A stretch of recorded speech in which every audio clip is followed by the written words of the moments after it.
Despite your pseudo-bohemian appearance and vaguely leftist doctrine of beliefs, you know nothing about art or sex that you couldn't read in any trendy, New York underground fashion magazine. Prototypical nonconformist, you are a vicious soldier of the thrift store Gestapo. You adhere to a set of standards and tastes that appear to be determined by an unseen panel of hipster judges, giving thumbs ups and downs to incoming and outcoming trends and styles of music and art. Go analog, baby! You're so postmodern! You're diving face forward into an antiquated path! It's disgusting! It's offensive! Don't you stick your nose up at me! It's the Going Off Podcast with Rap Critic and Muse. Well,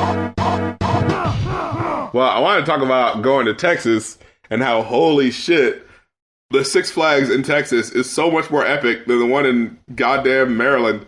Maryland's a piece of shit. I can't even look at the Six Flags anymore. It's a fucking disgrace. Dude, you go to the one here and it's like maybe 2 rides. Like, oh, here's one ride and here's a water ride, but it's closed because it's later in the year.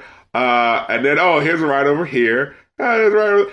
Bro, you go to that Six Flags in, I think it's San Antonio. Bro, you can't turn your neck in any direction without seeing at least 2 rides. Shit is fucking bonkers. Like, you think you've been on a drop zone. This motherfucker's drop zone, I call it the devil's jump rope. It starts off just sort of going like teetering at the bottom, moving up slightly, and it just pops up to the top. And then, instead of taking you back down, it sort of goes up a little bit more. And then you hear like this noise and you're just like, what the hell? And then it drops you again and then pulls you back up and then sort of like bounces you a little. And it's just like, oh my fucking God. I was expecting to go up and come down. I don't know what all this other shit is. There's this one ride where it's like, okay, I don't know how to describe this. You go around in a huge circle, right? And everyone's facing the outside of this circle. Okay. But it's like a pendulum. So it swings to the right and it swings to the left and goes up to like a 90-degree angle, right? Yeah. But all the while it's swinging, it's turning you around. And so like there are some times where it just feels like you're going up and then going to the left. But then there's that one time where it's taking you back down and you happen to be on that angle as it's turning. And it's just like, oh shit. I feel the curvature of the earth. And then here's the funny thing, right? So we go there right after Thanksgiving, and we decide like, hey, let's hit it up after Thanksgiving. Bro, if you spend Thanksgiving with your family and then decide to go to Six Flags that weekend, you're basically getting 2 holidays in one. Because, of course, they immediately start hitting you with the Christmas time is here. Let's put up the Christmas lights, buy gifts, you know? like, bro, they do not waste no time in Texas, okay? Everything is bigger and they are not playing. They do it big down in Texas, bro. You think it's a stereotype. Motherfuckers really do walk around in 10-gallon hats. Like, that's not like a stereotype. It's not a joke. Really? Yeah. And like, I remember I got at the airport, I was just like, wait, is that guy just trying to like fit in? And then I look around, I was like, holy shit, that's just the way it is down here. You know, motherfuckers be telling you, oh yeah, you need to come with us to the rodeo next week. I was like, wait, there's actually rodeos. That's still an actual thing. Dude, motherfuckers just got horses and shit. Like, I don't mean to sound ignorant, but like, in Texas, in the hood, like in the ghetto, motherfuckers just be riding Black Beauty down the street and shit. Wow. It just threw me off. And like, I don't know, like, I just didn't expect it.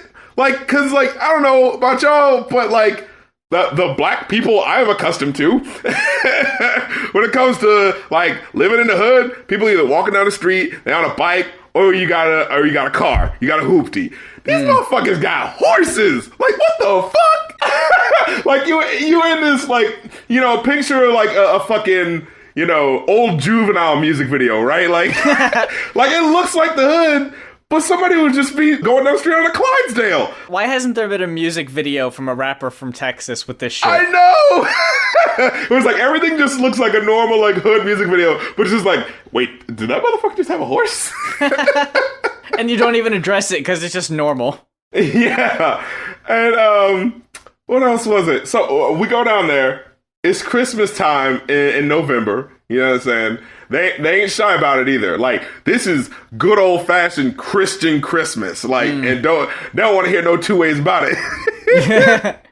So, you know, like they literally have like a nativity play that they show you at the end of the night.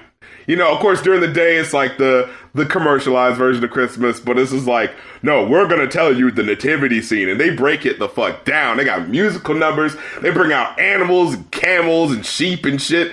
They go all through the main aisle, so like all the kids could be like, oh, there's a sheep.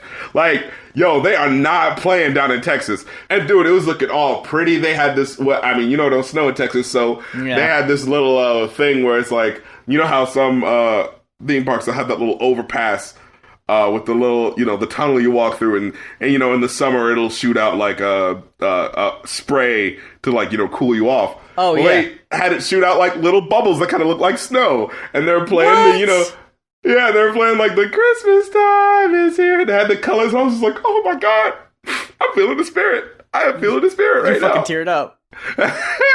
I'm with my niece and shit. She's 9. She's getting the snow things in her hair. You know, we're taking pictures. Oh my god, it's a good time. It is a good time. I don't care if I do sound like a shill for Six Flags. Yo, if you want to experience a big slice of Americana, you fuck with Six Flags in San Antonio. Rides everywhere, every motherfucking where. Like, and I was on every last one that I could fit in.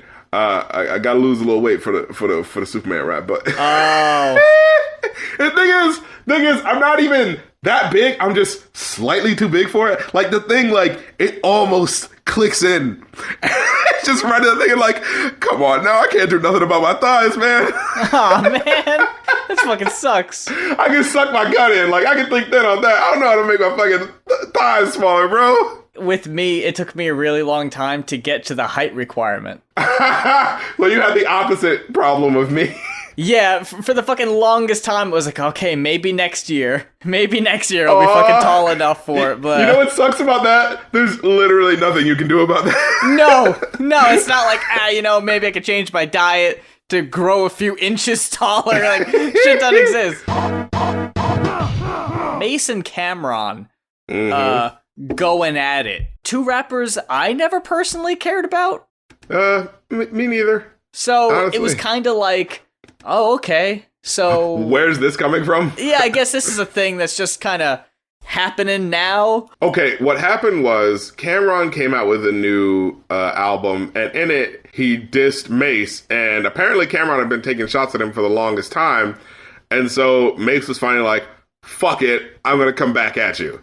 Wow, okay, that explains why fucking Mase's goes for the goddamn throat. What happened was, there's a song called It's Killer, and he said, like, I told him straight up I ain't feeling him. Let me curve this nigga before I end up killing him. And those are pretty strong words. Yeah. You know, basically, like, the It's Killer song was just like just sort of like, once again, poking the sleeping giant. You know what I mean? Then fucking Mase comes back. Yo, I wasn't expecting this shit at all. No. I mean, Mase, he was actually not that bad. He was just like the first wave of the always sounding bored rappers. Yeah. And we'll get back to bored sounding rappers with our review today. This motherfucker goes at him. What did he say? He said, K9 on your ass, nigga, no distraction. Pussy nigga wearing pink, I guess he thinks he's matching. I was like, oh shit. And he says, in 2002, you lost 50 pounds with ulcers in your liver. Now you trying to sell liquors? Nigga. And then you was always playing the sucker part. Where was all that Rico shit when you left gym in Rucker Park? I was like, oh shit. Like, the type of shit where, like, you have to know the history to really know what that's about. Yeah. You know what I'm saying? Yeah. And then he said, I'm the name on the ribbon on the bird. I'm done rapping with you. You'll always be my bitch. You got my name tatted on you. I was like, oh shit. Because referring to Harlem World. And that was basically the name of his first album. Oh. Yeah. Dude, you're fucking glazing over the fucking... I ain't even gonna talk about the time you fucked your sister. I was thinking, like, all right, that's pretty devastating. Why haven't I heard about this? This isn't right at all, because Cameron doesn't have a sister. Oh, okay. So that I had to take points away from that. I was like, damn, like, gotta look shit up. I had to look it up. What the fuck could he mean then? Yeah, I don't know. I don't know. And what I hated is that when you look up the annotation, this is another one of those things where the fucking rapper gives you absolutely nothing. No. And Mase says, I don't really have much to say. It's funny because everybody around know all this stuff. It's just nobody said nothing. With Harlem, Harlem is always neutral. It's all really the same people. They say Harlem stick together, but a lot of times it's just that Harlem is neutral. Ah, well, all of my questions answered. Thank you, Mase. And somebody said, okay, you gotta clear that up. You just accused this man of incest. Yeah, fucking, he just glosses over that shit, too. Yeah, he's just saying like, oh man, you know, it's just stuff people hear about. It's like, okay, but if Cam literally doesn't have a sister, then are you just lying?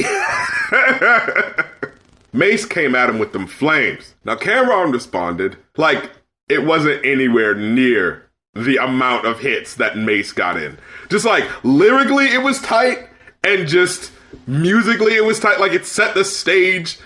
All the, like, most of the hits connected, and I thought that maybe it was like a shitty version that I found, but no, the official version really sounds that bad. And now, for me, that's not a slight, because I you know, look at things like the lyrics and things like that, but that automatically is turning you off to most people, because as soon as most people hear it, they hear that it's not mastered, they think, oh, he rushed this. Like, oh, he definitely didn't take the time to do this.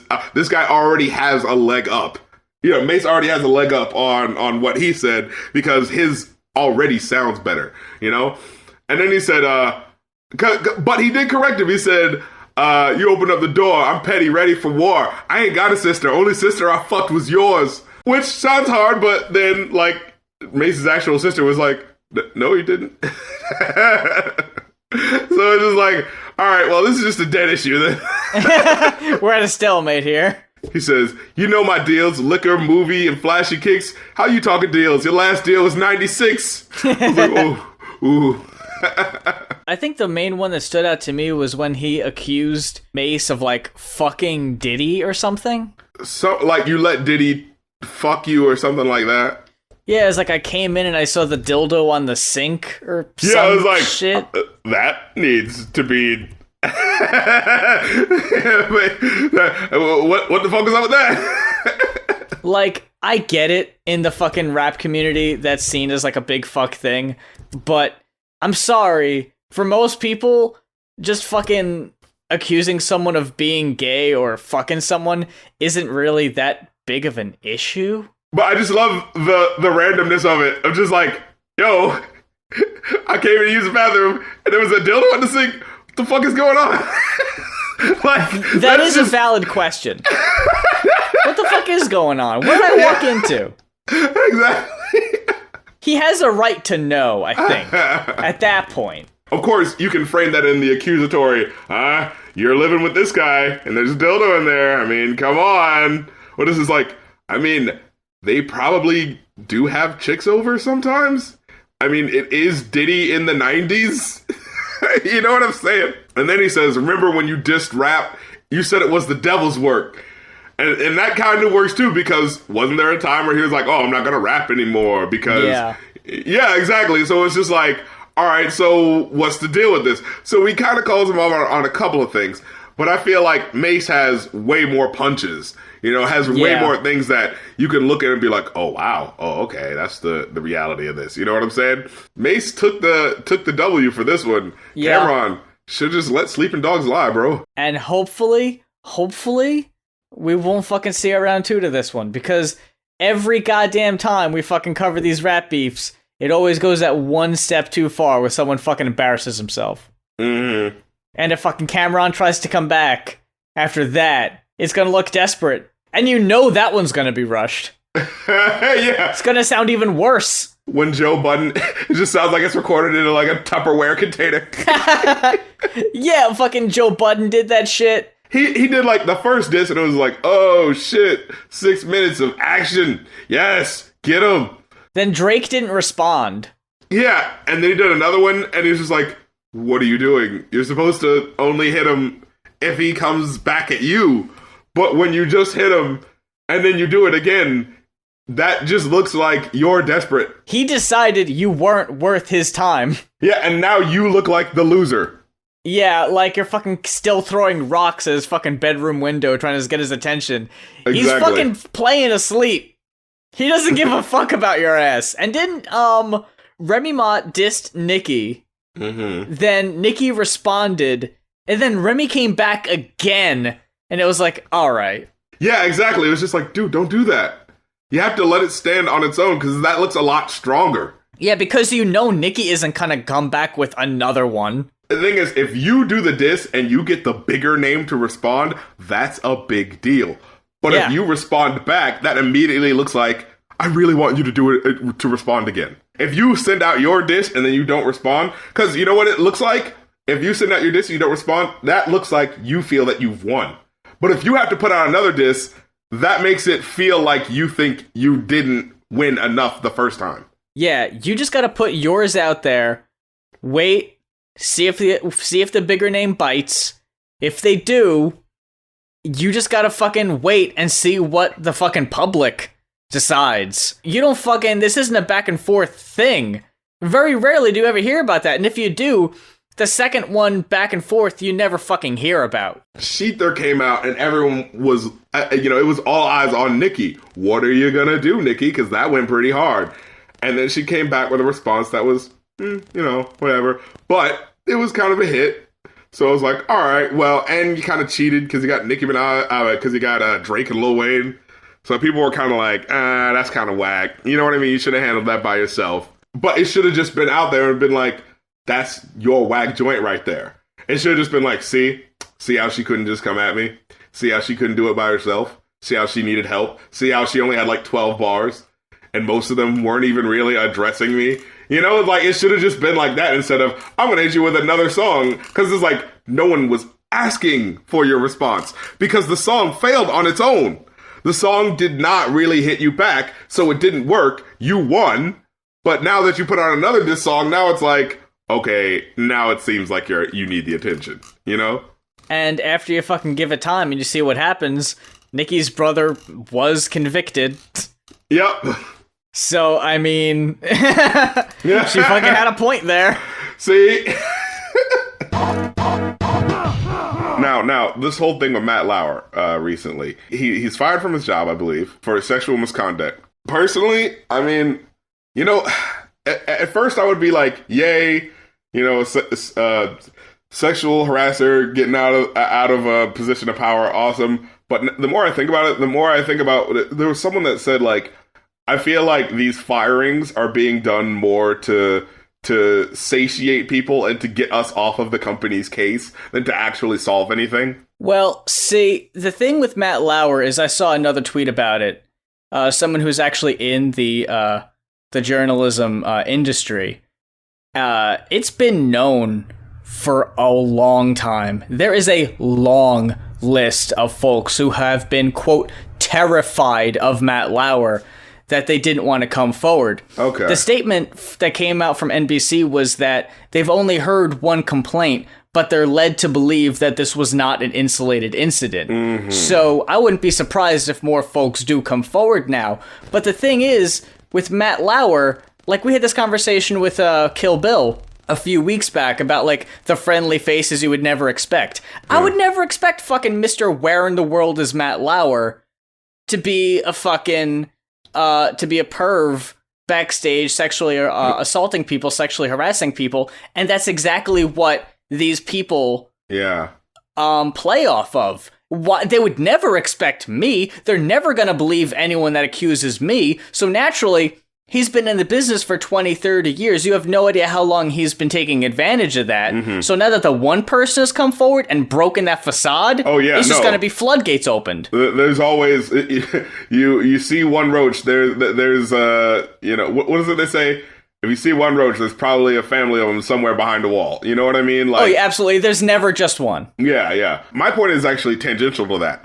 I feel like through firing these people immediately, while it may feel good, I feel like ultimately it's not actually solving the problem of systemic workplace harassment, right? All they're doing is saying, look, we got the guy that you said was bad, so don't dare to investigate anything else. You know what I mean? NBC is perfect now that we got rid of the one guy who sexually harasses people. Yeah, there's no more. No need to look over here. That. No. But that's what it basically does. Because once you hear people say, yo, this guy's bad, and then we immediately kick him out, and it's just like, whoop, well, no need to investigate anything else because we got rid of the bad guy. See, there's no other systemic things that allowed this person to do this in the first place. There's been serial cases of this happening. Yes, this guy does need to get fired, but I feel like that's not the end. I feel like people need to press forward and be like, you're fired because you've been doing this for years. And on top of that, we need to have some restructuring of the rules that don't allow for this to happen again. You know what I'm saying? And I feel like we're not getting to that conversation because we're so satisfied with we got revenge on the guy that we felt like did it. Like, I don't know for sure that there isn't more going on behind the scenes. Like, there very well might be. No, it very well might be. But I just hope that is what's happening and not just, hey, we got rid of the guy, leave us alone. You know, well, I would like to see, we got rid of him, and here's our policy regarding sexual harassment going further. You know what I'm saying? Well, ya boy, Trump today said that there should be a fucking, like, investigation into the company. Like, is that what you think is needed instead of just an immediate firing? Because I personally don't see a downside to immediately getting rid of the person because you have to. Like, no, that is the first step. I'm saying that you should, but I'm saying that, yeah, that's the first step. That's not the end goal. And I think most people are like, he was fired, let's move on with their lives. It's like, no. That's not the end, because there's a reason why he felt like he could get away with that. The men think that. I don't think any of the women think that. I don't think any women are satisfied with just seeing one person get fired because they know that's not the only one. Men might think that, you know, oh, well, now I'm sure the place is fine. I'm not exactly seeing where that line is coming from exactly. What do you mean? Like why you think that because one person is fired that people would think that quote unquote this house is clean. Well, like yeah. I don't think anyone thinks of it that way. Well, it's like I mean, do you hear anyone actually? But do you hear anyone actually follow up on it? It was this morning. You gotta give it time. I mean, concerning other sexual harassment cases in the past. Do you hear? All right, with Harvey Weinstein, did you hear them go like, all right, you know what? This company is going to step in and do a thorough investigation of his company to see if any other people... You didn't hear about that. It was, Harvey Weinstein's gone. All right, everyone's happy. Okay. I think you're half right. Because I don't think the populace thinks we fixed the problem. I think that's the thinking of the company overall of, we got rid of the one guy, now we don't have to do an investigation. But I don't think anyone is sitting at home not wanting an investigation into these things because people know for a fact that there isn't just one. The company is hoping that by getting rid of the one, that people don't look into it any further. But I will say, like, I didn't read exactly what Trump wants done at NBC. It's probably something extremist and probably something I don't want done. But on the surface of him saying, let's look into this deeper, yeah, I mean, you should. But naturally, he's using it as a fucking scapegoat because he himself is a sexual predator, admittedly on tape. And there's plenty of people he's not wanting an investigation into, like a la Fox News, where there's been countless people ratted out for being sexual harassers backstage, like Roger Ailes, Bill O'Reilly. There's plenty of people who still work there, who I'm sure are, that you just don't hear about. And that brings me to my next point, is that, like, awesome. Get Matt Lauer out, boom. As soon as we hear about this stuff happening, because you know it's real, and we're taking it seriously. Okay, what about your boy Roy Moore? What about your boy Trump? What, you know what I'm saying? Like, when it comes to, like, Democrats or left-leaning people, oh, we're quick to clean fucking house. But we do not hold Republicans or anyone like that to the same standard. Yeah, I mean, for example, Matt Lauer, one person complains, he's fucking gone. That day. Yeah. How long was fucking Bill O'Reilly there and fucking paying hush money off? Like, he was given multiple chances by that company. And then finally they were like, all right, The only reason they fucking got rid of him was because it cost them too much advertisers. Yep. It wasn't anything about, oh, it's all these people mounting up. It was like, holy shit, you're costing us a lot of money. This week on the Going Off podcast, we're talking about SYRE by Jaden Smith. If we just sound like we're really bored, that means we're really cool. On a scale from bad to boring, what would you give it? All right, you want to know what the real was? Yeah. Those first 4 songs, bro.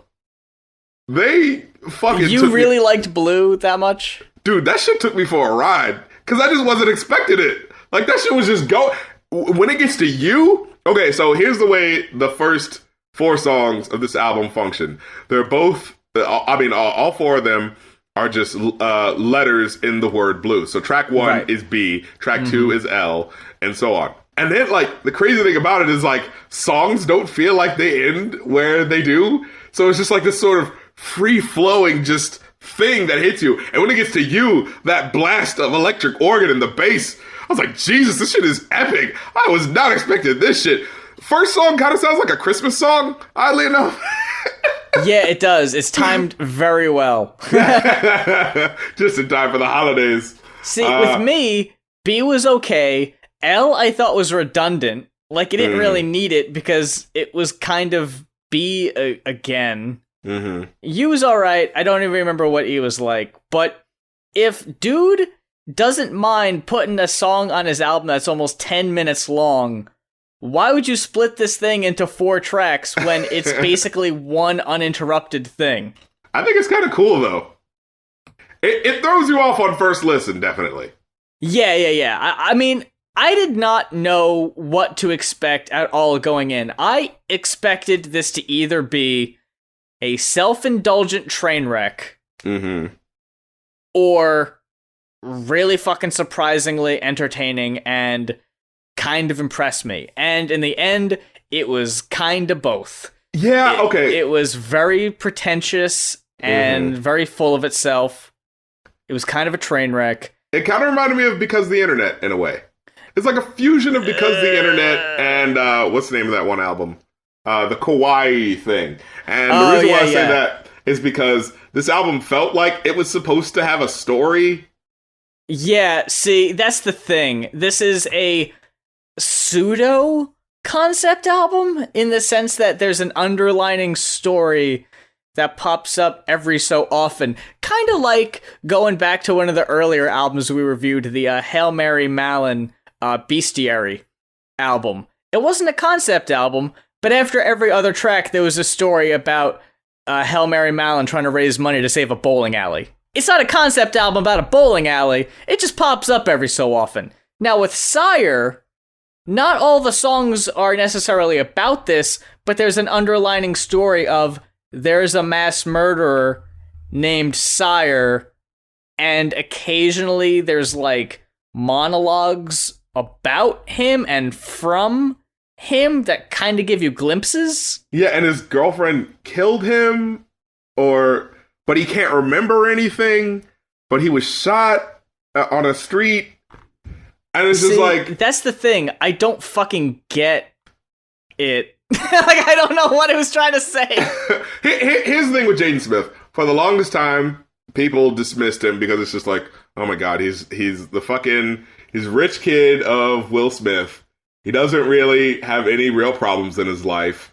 You know, like, so he's allowed to just be out there on Twitter and just be weird. He just says weird, random shit.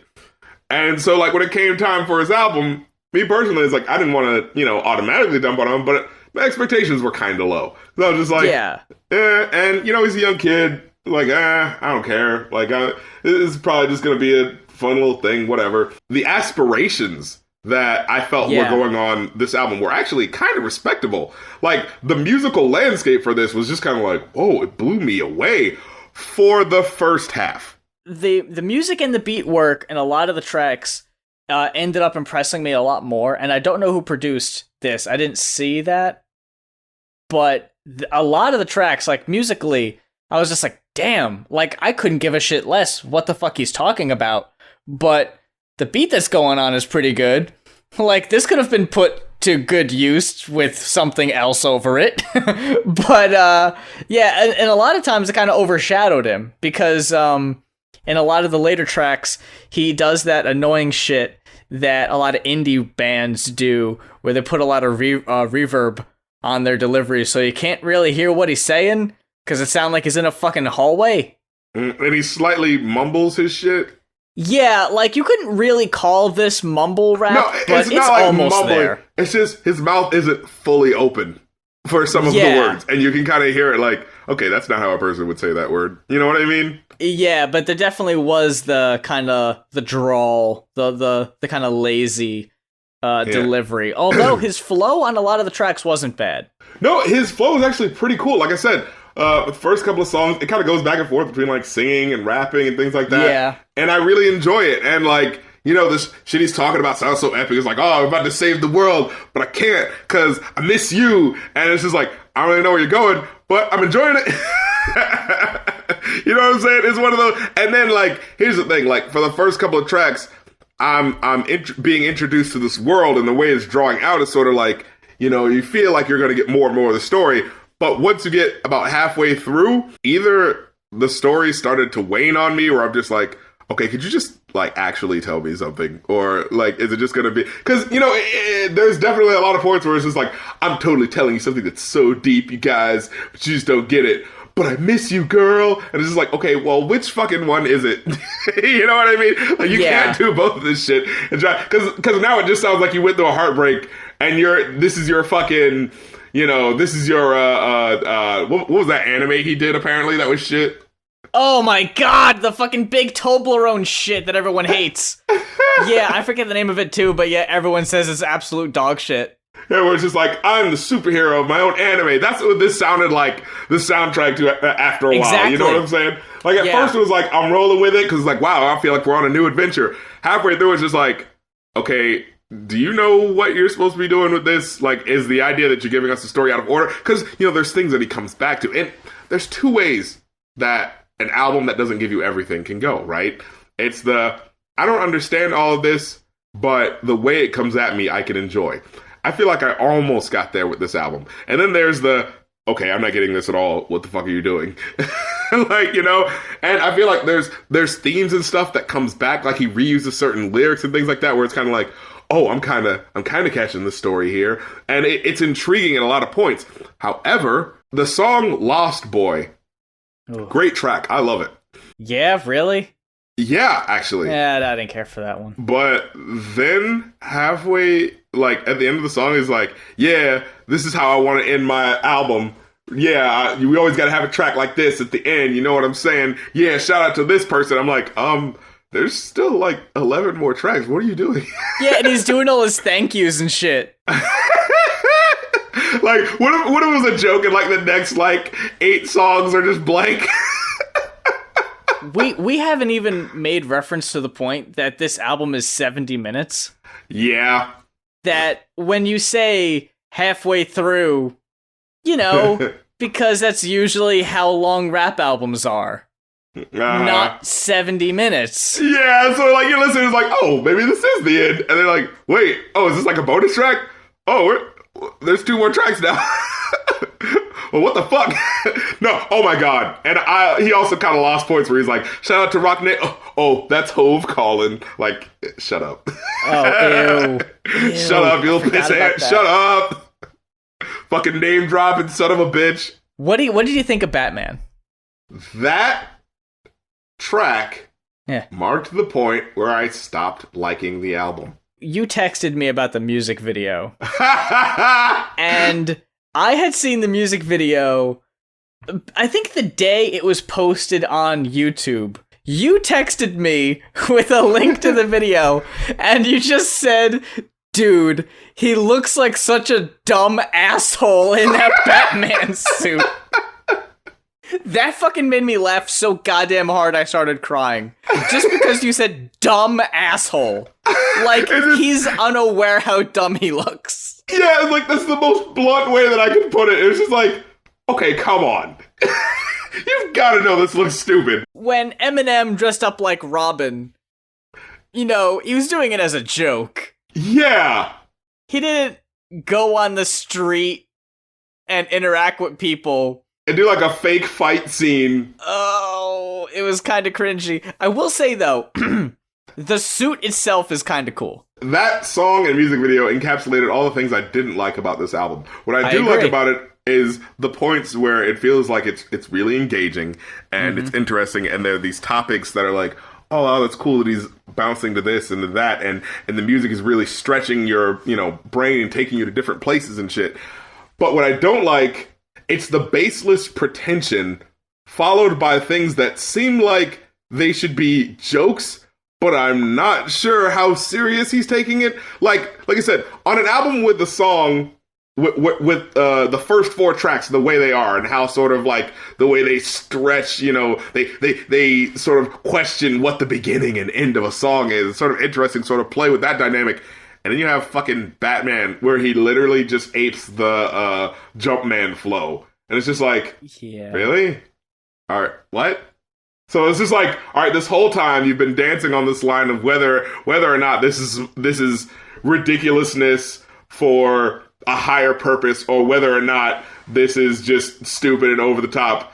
And I'm inclined to believe that you have something smarter going on, and then halfway through your album is Batman, Joker hit me with that acid. And it's like, what?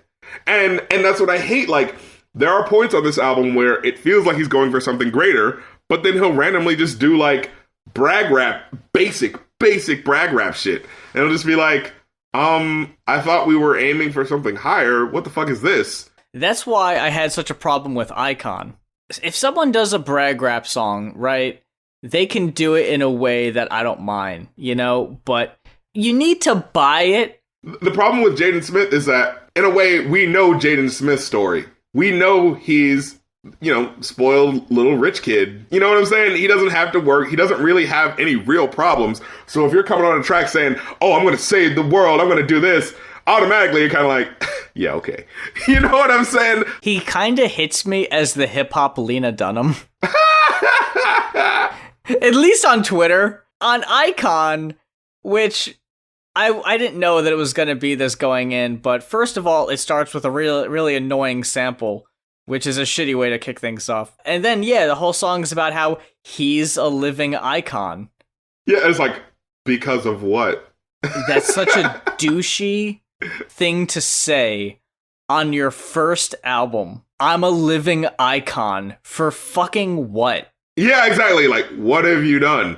Like, Kanye West, as much of a dickhead as he is, if he says that on his 5th album, after a couple of albums where he's, hey, been pretty influential, he's an asshole, but I get it, Like, Why are you saying this? What the fuck did you do? You're the rich kid of, like, you know what I'm saying? Like, you didn't earn any of where you are right now. Like, you can't be like, oh, yeah, we made it up all on our own, because no, the fuck you didn't. So, where is this coming from? And I'm thinking, like, is it a concept album? Is the idea that he's playing a character? You know what I'm saying? That's going through this shit? Yeah, like, I couldn't figure out whether or not he was being SYRE the whole time, or if that was only a thing that was coming up every so often. I couldn't tell. It's ambitious in a lot of points, in a way that I actually enjoy at a lot of points.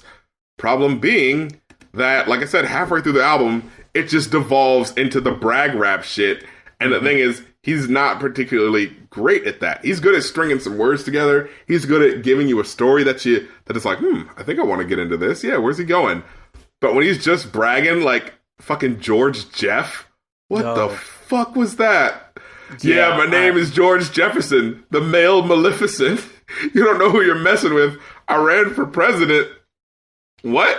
Because our country's in a deficit. My only testament is that we keep it real, so I'd kill myself to resurrect. Ooh. Oh yeah, that's something I wanted to ask you how you felt about when all of a sudden he decided to get conscious every so often. Oh my God. Were you able to buy into that? When this motherfucker decides to bring up 9/11. Oh, what was the point of that? I was like, first of all, you was like 3 when that shit happened. That's true. But Oh, what does he say? He says, Building 7 wasn't hit, and there's more shit to come. The Pentagon is on a run. I just hope I go to heaven when this shit is done. Business is business, I get it. And the thing is, like, right after that, he says, like, I wish all these prisons weren't, like, you know, privately owned and that they weren't controlled to make more money. And I was like, that's a cool thing. I want you to say that. Leave that fucking conspiracy shit out of it, because it delegitimizes your actual points. Even when he was saying shit that made sense, I thought it felt out of place. Well, my thing is, I felt like he should have focused more on it. Yeah, I mean, make that more of a thing and, you know, focus on that more, not just necessarily on this track, because it felt like he was just doing it to tick a box. Like, okay, I did the brag rap song, I did my kind of fun dance club song, all right, now I gotta do my song where I talk about some conscious rap shit, all right, cover all my bases, I got my spoken word. It's like, I feel like this album should have been a lot more personal. I felt like there was a venue for him to really dig deep into who he is, and I felt like he decided to mask that with all the trying to be cool shit, right? Yeah, I hated the part where it was like, Jaden, your mom's calling. Jaden, your dad's calling. And there was the part where he was like, Mama, I'm sorry, I'm a failure, or whatever. But, like, it's glazed over so fast. Yeah, I know! I felt like that should have been a bigger moment, you know? Put me in a trance, he never want to hold hands, but I guess I just missed the chance. Missed one text, she got a pit, and he's just like, fuck this, not recording anymore. And you just hear the fucking headphones come off, and he just walks away. Like, on the 90s song? Like, that was cool! I love that! I liked how non-conventional a lot of the tracks were, where they would just kind of stop randomly, and there'd be like a little bit of talk, and then it would go back. Like, at one point, in one of the songs, he says how he wants to do things differently, and for the most part, he didn't. A lot of it was kind of cookie cutter, but there were some points on the album where he did do some things that were experimental, and did shake things up a little bit. And like you said, it was very ambitious. Like, as a first album, I didn't expect this much from him. And I also mean that in a sense that I wasn't expecting this much, as in 70 minutes. I can't express enough how I couldn't stand how long this album was. Stankonia is like almost 80 minutes, and even that album is a little long. In almost every instance of of a rap album going over an hour, that's almost immediately deducting a point. Because if you're not banging on all cylinders for over an hour, there's no point for it to be that long. Mm-hmm. Especially if you're going to repeat themes, repeat lines. How many times is he going to tell me that someone else's rhymes are like dirty dishes? Yeah, like, what the fuck does that mean? There would be some points that would repeat and it would be interesting, but then there would be other things like that where it'd just be like, huh? What? He reminded me of Lil B in the sense that he would just repeat things every so often. Like, I was expecting him to throw out a Figaro. Figaro. Like, going back to him being kind of pretentious and full of himself. Were we supposed to think it was honorable for him to constantly say how he was going to be the next MLK? Oh, yeah, on that one song where it's like, okay, he said that once, and then, like, he said it twice, and then there was another song where he said it again, and it was like, all right, are you actually gonna do something, or... Yeah! Yeah, like, why are you talking yourself up like this when the only real social commentary you bring up is, like, one or two things, and then fucking conspiracy theory shit. Oh, or that one song where he's like, the Illuminati's real, I'm writing a book. It's like, motherfucker, ain't your dad, like, Scientologist adjacent, like... Yeah, like, you should be fucking writing a book about that shit. Yeah, talk about that shit, dude! He didn't really come off likable on this album, but then again, if he was playing the point of a supervillain, maybe that was the point. But he was Batman. I don't think he was Batman. That goddamn song should not have been on this album. That fucked up the whole thing. Yeah, now really none did. of it makes sense. Like, are you SYRE or are you Batman? Is SYRE real or is he a legend and a myth? Yeah, like, wait, it's like, literally, why are you Batman now? There's absolutely no explanation. And the music video is so dumb. The music video is so fucking dumb. Where it's just like, someone's calling me. I heard that you're Batman. He's like, I'm not going to comment on this. And then he writes Batman on a wall, and then he just leaves. It's like, what? Was that like a memento to remember Batman? Like, what the fuck was that? Remember Batman. And then he wakes up, like, in the beginning of the video, like, he just, like, wakes up randomly in the middle of, like, some greenery, and he's just like, fuck, shit, oh, god damn it. And then it just flashes back to, like, that whole thing, and then it's like, all of a sudden he's just driving through the city in his white Batman suit, and it was just like, are you fighting crime, or are you just getting high and putting on a Batman suit? Is that the point? I mean, if you are, that's fine. No judgment, but... I just wish it was more upfront and honest. Like, that's the thing. This album claims to be doing things, but then just falls back on just him bragging and trying to put out that Misfits, whatever the fuck thing is. I don't know if it's his label, or if it's his brand of whatever fucking clothing or whatever. After a while, it feels like this is just about branding, and it's not actually saying anything about being a misfit. You know what I'm saying? It's way too all over the place. These things ring hollow because, like, you're not a misfit. You're a millionaire, and people are probably always trying to kiss your ass. Like, what are you talking about? You know what I'm saying? Yeah. And I feel like someone who really is going through that, I feel like would have a lot more solid things to say.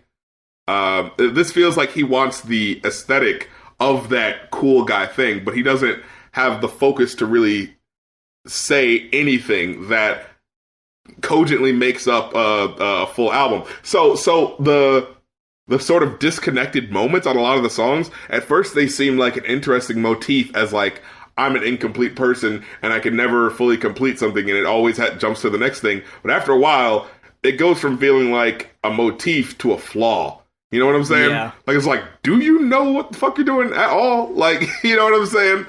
And then it falls apart with fucking songs like Batman, because there's absolutely no air of there's no like pretense at all. This is just a brag rap song. You know, he's just talking about getting drunk and wearing a Batman suit. You know what I'm saying? So, and then what was that one song? He was like, 100 grand, no misogyny. 100 grand, diamonds all on me. I'm like, 100 grand, no misogyny.